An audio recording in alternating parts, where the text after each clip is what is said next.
CM Chandrababu అధ్యక్షతన రాష్ట్ర cabinet ఈ నెల 16న సచివాలయంలో సమావేశం కానుంది.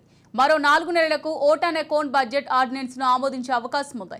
పథకాలు, ఎన్నికల హామీల అమలు, రాష్ట్ర ఆర్థిక పరిస్థితి, నిధుల సమీకరణ తదితర అంశాలపైన చర్చ జరుగుతుందని అధికార వర్గాలు వెల్లడించాయి. కాగా ఈ నెల 22 నుంచి అసెంబ్లీ సమావేశాల నిర్వహణకు ప్రభుత్వం సిద్ధమవుతున్నట్టు సమాచారం.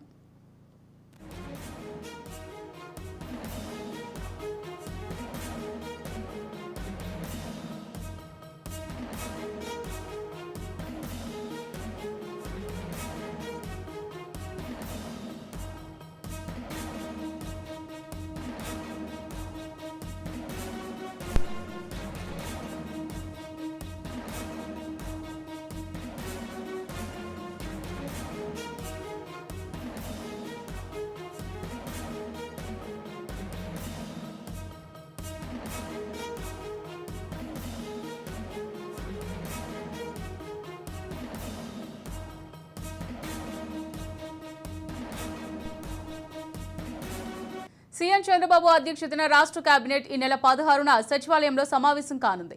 మరో 4 నెలలకు vote and account budget ordinance ను ఆమోదించే అవకాశం ఉంది.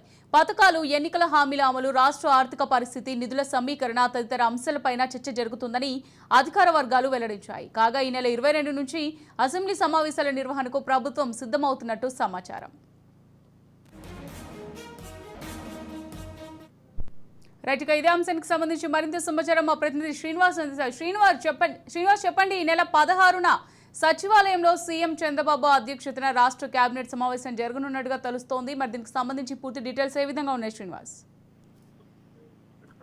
మొత్తం మీద మరొకసారి ఏపీ కేబినెట్ సమావేశంగా ఉన్నారు. ఇప్పటి వరకు రాష్ట్రంలో ఉన్నటువంటి పరిపాలన, విధి విధానాలకు సంబంధించి ముఖ్యమంత్రి చంద్రబాబు నాయుడు ఎప్పటికప్పుడు ఒక వైట్ పేపర్ రిలీజ్ చేస్తున్నారు. దాన్ని శ్వేతపత్రంగా ప్రజల్లోకి తీసుకెళ్తున్నారు. ఆంధ్రప్రదేశ్ ఉన్నటువంటి ప్రజలు ఏవైతే ప్రధాన అంశాలు ఉన్నాయో వాటన్నిటి మీద దృష్టి సారించడమే కాకుండా ప్రతి అంశం కూడా ప్రజల దృష్టికి తీసుకెళ్లాలనే ప్రధాన ఎజెండాతో కూడా శ్వేతపత్రం రిలీజ్ చేస్తున్నారు. శ్వేతపత్రాల తర్వాత మొదటి కేబినెట్ సమావేశం కూడా నిర్వహించారు. అంటే మొత్తం కేబినెట్ పూర్తి స్థాయిలో అందరికీ శాఖలు కేటాయించిన తర్వాత మొదటి కేబినెట్ నిర్వహించారు. మొదటి కేబినెట్ అసెంబ్లీ మొదటి 2 రోజుల అసెంబ్లీ సమావేశాలు నిర్వహించి అసెంబ్లీ సమావేశాల తర్వాత కేబినెట్ కూడా నిర్వహించారు. అయితే మరోసారి ఈ నెల 16వ తారీఖున పూర్తి స్థాయిలో రాష్ట్రంలో ప్రస్తుతం ఉన్నటువంటి పరిస్థితుల అంశాలకు సంబంధించి, అంతేకాకుండా ఇప్పటి వరకు కూడా రాష్ట్రంలో మంత్రులకు చెప్పినటువంటి శాఖల్లో నుంచి ఏ అంశాలు ప్రధాన అంశాలు ఏవైతే గుర్తించడం జరిగింది, అంతేకాకుండా సంక్షేమానికి సంబంధించి, అభివృద్ధికి సంబంధించి అన్ని కీలక అంశాలుగా మారనున్న పరిస్థితులు ఇప్పటికే డిఎస్సికి సంబంధించి,